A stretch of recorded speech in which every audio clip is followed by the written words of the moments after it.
The proposed First Amendment to our Constitution in 2021, I believe, is a bold path that seeks to lay the foundation for a more just, more inclusive, more equitable, and more prosperous Kenya. It also seeks to make right our policies by eliminating winner takes all and replacing it with we all win. The President does not have authority under the Constitution to initiate changes to the Constitution, and that a constitutional amendment can only be initiated by Parliament through a parliamentary initiative under Article 256 or through a popular initiative under Article 257 of the Constitution. Right. President Uhuru Kenyatta on 31st of December 2020, and Justice Musinga there speaking on Friday last week. And Honorable Boss, I know you've not been very comfortable with this entire process of handshake and what became of the BBI, but do you acknowledge that there were real challenges that the two gentlemen, that is President Kenyatta and Raila Odinga, were trying to deal with? If yes, or if no, what then happens if this process now is gone? I don't think it's about whether I was comfortable or not comfortable with what happened. The issue is we have a law in Kenya. We have a constitution. We follow the law. We are not a banana republic. We are a republic that follows the law. And what happened is, we know for a fact that when Uhuru Kenyatta spoke about the constitutional moment, it was his own moment. It was not a moment of Kenyans. When we talk about a constitutional moment, is what happened over the last 20 years when Kenyans were clamoring for certain changes in their constitution. Who was at the forefront for fighting for that constitutional change? It was Raila Odinga. So yes, that is what we call a constitutional moment. So to call a moment because you have decided to have a handshake with your previous person that you were, the person you were fighting for a seat with, doesn't mean that that is a constitutional moment. Also, we must ask ourselves, the court was pronouncing on the process that was used for the constitutional change. And the court pronounced that was an illegality. Which is fine. The question I'm asking is, I mean, that process is now sort of behind us, yes, unless you resuscitate it through the Supreme Court. And whenever that happens, nobody knows. Which will not happen. But the challenges that the two gentlemen had seen, they're still in existence. You know, when people tell me that, that in elections we don't want winner takes it all, let me tell you, elections is competitive. And in elections, the winner takes it. The winner becomes the president. That is the reality of elections all over the world. That is what we call a democracy. So if you're telling me you're trying to come up with the issue of the winner should not take it all, then why should we have elections? We may as well sit at a table and reach a consensus of who should become president. So it's actually a fallacy to tell us that winner takes it all is a bad system. It is democracy. Elections is competitive, and actually whoever wins becomes the president. That means they take it all. Unfortunately, that is what it is.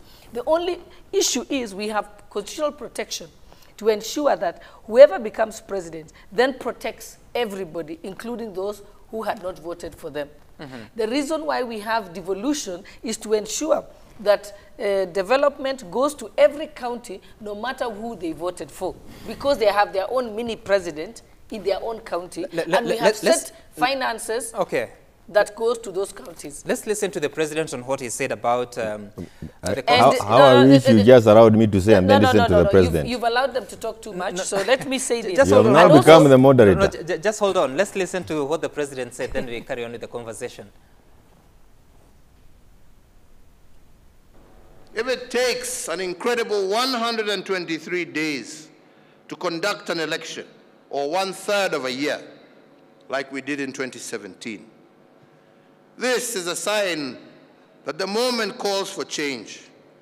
If our country loses 1 trillion shillings during this 123 days of electioneering, or an equivalent of 1/3 of our national budget, this is a sign that a moment of reckoning is approaching.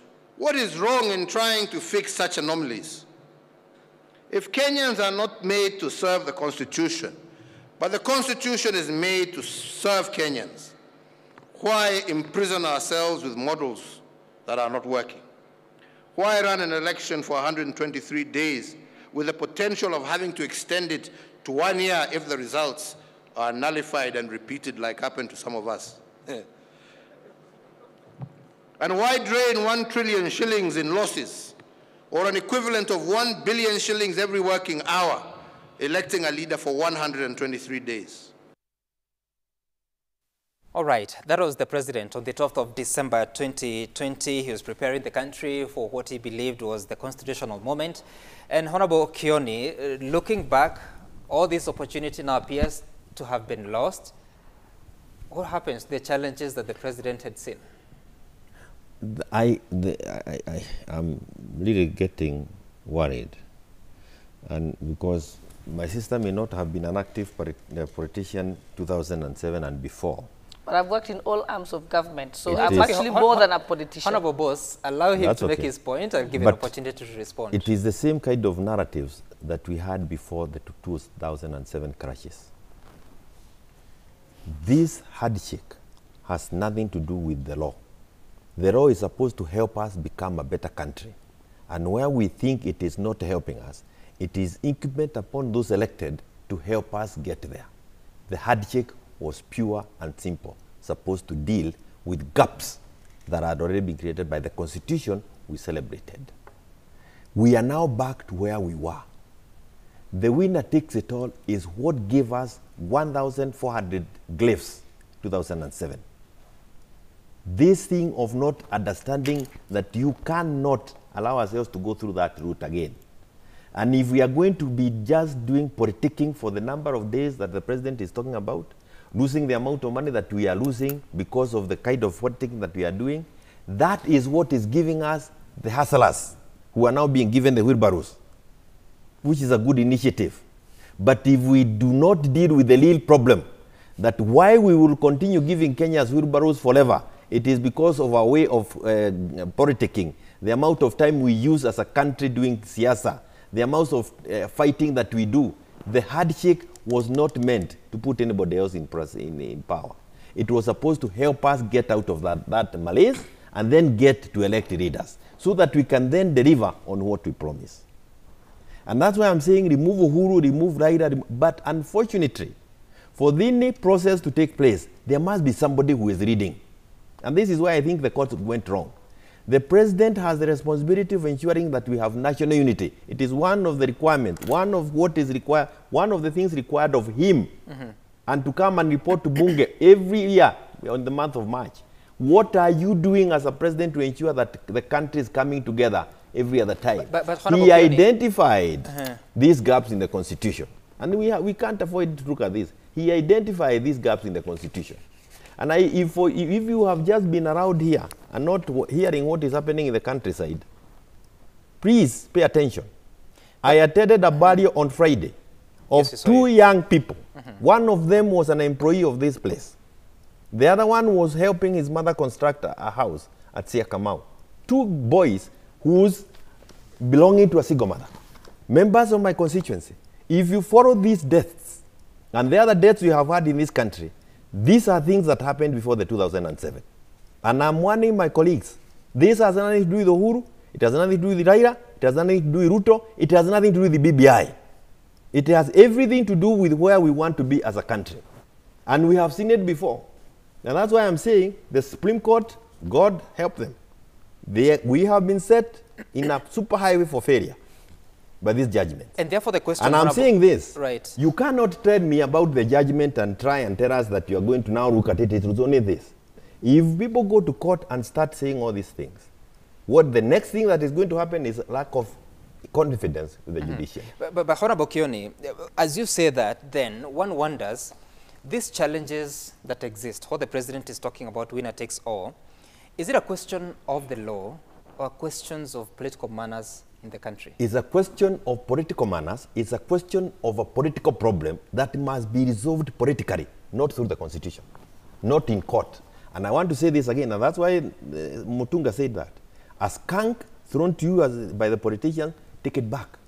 It is the politicians who sort out the political issues politically. When you now throw in the constitution to try and resolve some of those issues, we end up with a worse problem. We end up with a country that has nowhere to run. Advocate Mutuma, so moving on from here, I don't know whether you acknowledge the challenges that the President and the former Prime Minister wanted to deal with, the 9-point agenda, but how then do we move forward to fix these challenges, knowing that every election cycle has proved to be a challenge in this country? Let me start by saying you're right when you're saying it has nothing to do with policy and law. It's about political manners. And there are things we cannot even start legislating about. Political manners are just about discipline with the political players, which they lack, unfortunately. Now, I acknowledge the fact that the President identified some challenges. I acknowledge the fact that the former Prime Minister identified some challenges. But then they forgot one thing, Sam, that even as the Common Wanjiko, we had things to say about the challenges. And they forgot that we have a central role to play in fixing that mess. And what the court told them is that, wait a minute, you are just a small section of this country.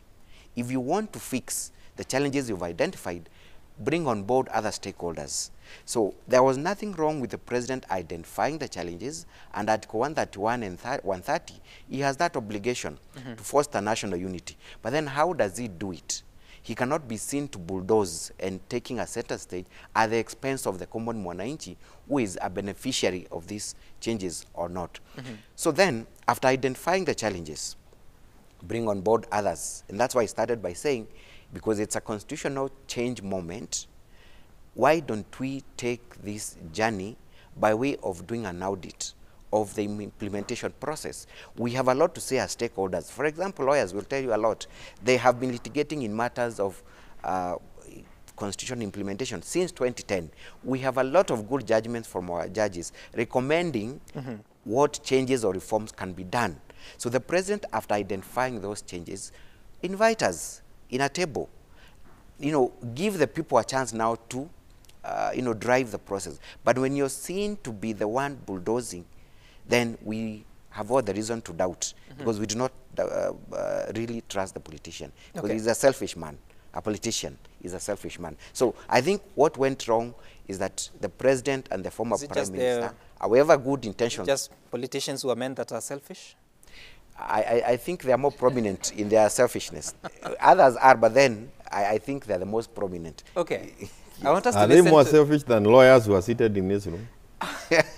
All of them are lawyers. Ask Kenyans. He's a lawyer himself. Yes, I'm saying we are lawyers. That's why I'm saying we are all lawyers. But ask Kenyans. Listen to what whom they have problems the with. President and the former Prime Minister spoke about in regards to the gaps identified within the Constitution.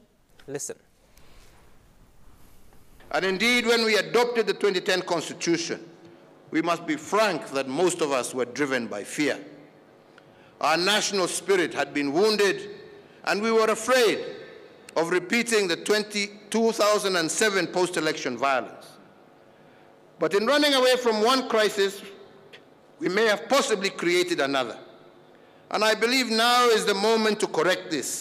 Ile ilikuwa inaitwa kwa kimombo firefighting katiba hii ya sasa. Ile katiba ambayo ilipitishwa na Wakenya kamili ilikuwa ile ya Bomas. Na hiyo ndio marekebisho ambayo BBI ilikuwa inataka kufanya.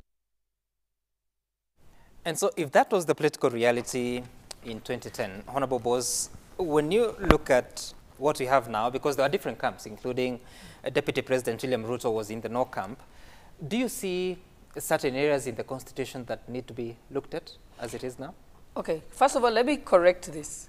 The reason why we have a judiciary and an executive and parliament is to be able to have a system where we can, all arms of government can be able to check the other. And the way we are speaking now, and the way Honorable Kioni is speaking, and I'm shocked because he's a good lawyer, I'm shocked that he's speaking like that. You're speaking as if we don't have the rule of law in Kenya. We have a constitution, and we have a law, and we have a judiciary for a purpose. The reason why we go to the courts when we don't agree on something is because the courts can interpret that law which all Kenyans agreed to follow. When you play the president's speech there, he is speaking about his own feeling. He's not speaking about what the law says. So, just because you're president doesn't make you above the law. In fact, the president takes the oath to protect, defend, and uphold the Constitution of Kenya in front of Kenyans in public. And that's not in doubt, Honorable That's Boss. not in doubt, no, yes. So the question I'm asking the you, reason is that it does not matter whether he thinks certain things should be a certain way in the country. Yes, he may have a valid point, but unfortunately we have a law, and he has no choice but follow the law. So the question I'm asking you, are there areas in the Constitution you think need to be looked at? Yes, the Constitution actually has space for amendment to be done. It actually tells us how the amendment will be done. We are not saying, and if you listen to the judges, they did not say that the Constitution cannot be amended. They said it can be amended, but using a specific procedure as designed and put in the Constitution. So what would you suggest? All we are saying is change the Constitution, but change it legally. Don't change it because you feel like it and because you're the president. No. All of us are bound to follow the law in the manner in which we change the Constitution. That's all that the court said. The court said change the Constitution, but do it legally. And so, Honorable Kioni, what you're trying to tell Kenyans is that the court says you can never change the Constitution. No, the court did not say that. The court said you can change the Constitution, but change it legally in accordance to the Constitution. That's fine. Honorable Kioni, and all of us as Kenyans, under Article 3 of the Constitution, says we have an obligation as a Kenyan, you included, Sam Gituku. You are obligated to follow, protect, and uphold the Constitution of Kenya under Article 3. All of us. And Honorable Kioni, do you associate yourself with the views of Raila Odinga and Uhuru Kenyatta that the 2010 Constitution was a firefighting document? It was agreed upon based on fear that you might go back to the PEV of 2007? Was that the political reality then? The 2010 Constitution was a political negotiated document. For 20 years. And we also said that, that by the time we were voting for it, we actually acknowledged that we had not finished our political negotiations. There was a 20% of it that required further agreeing. And that is one of the things the president is saying. And we need to wake up to this reality. If we had agreed to wait to seize the moment, which was a very good moment, because for the first time, we had the two political blocs in this country agreeing to look at the things together. But instead of the two political blocs looking at that issue together, half of the other political wing voted. So we have had a rebellion within Jubilee for 4 years. That rebellion is what has given us the difficulties that we are in today. It has denied us an opportunity to address the gaps in the Constitution, taking us back to the difficulties that we had 2007. And I'm saying, unfortunately, we now have a judiciary that has done very well because they have helped us to look at these issues the way they have helped us, but has not given us a way out of it. They have now thrown us deeper into it. And she has said just now that she cannot talk from the top of her mind. She's waiting for an opportunity to extract a judgment. Yet she seems to have summarized for us what she believes the judgment was about. And when I say and I try to read for her what I have as an extract of the judgment, she is disputing. And what it is saying is this: Wajiko should initiate the popular initiative, nobody else. And they are not even saying, let me also say this, one of the difficulties we had when you were negotiating this constitution was the amount of money that we had received through the civil society from foreign governments. And we actually said, though we did not put it in our constitution, that we do not want foreign governments funding our constitution-making process. Because whoever pays for that would want the end result to look at what he was paying for. And we also said we don't even want, in Parliament we made it clear that there is no parliamentary work we ever want funded by a foreigner. Because we do not sit on behalf of foreigners. We sit in Parliament to help Kenyans. Now, here we are saying Wajiko must fund this process. What have we done? we have again opened foreigners to come and fund Wajiko to destabilize the country. And this Wajiko cannot initiate unless there is a budget provision for it. The budget provision can never be done unless the executive acknowledges there is need. So these are the things I'm saying. They need to be clarified by the courts. Okay. And I'm saying this. Can I When ask you've been Mheshimiwa a question elected, just on when that you have issue, been because it's elected as a important. president of this country, you are elected to preside. There's a And question here from before the specific question, question. you know, when you have a question or a clarification, you give the I refused for the moment. Bush, the father of the Bush, Yes. the older Bush, said, you look for votes, looking for an opportunity to preside, not to rule. Uhuru got an opportunity to preside. He immediately went for his arch rival, Raila Amolo Odinga. I am telling you, there is no other mark of statesmanship. And even tomorrow, 2022, if whoever wins does not reach out the following day for the person he defeated, that's a very poor leader. And anybody opposing that handshake today must be resisted as a future president. Okay. Because if we do it, we will be back to 2007. The handshake, Okay. and I say this, and you can even allow me to keep quiet until we leave. The handshake helped us to deal with the gaps in the Constitution with the hope that we were going to address them. For the last 5 years, that handshake has played the role of the shortcomings in our constitutions. And we were supposed to have used that opportunity to seal the shortcomings.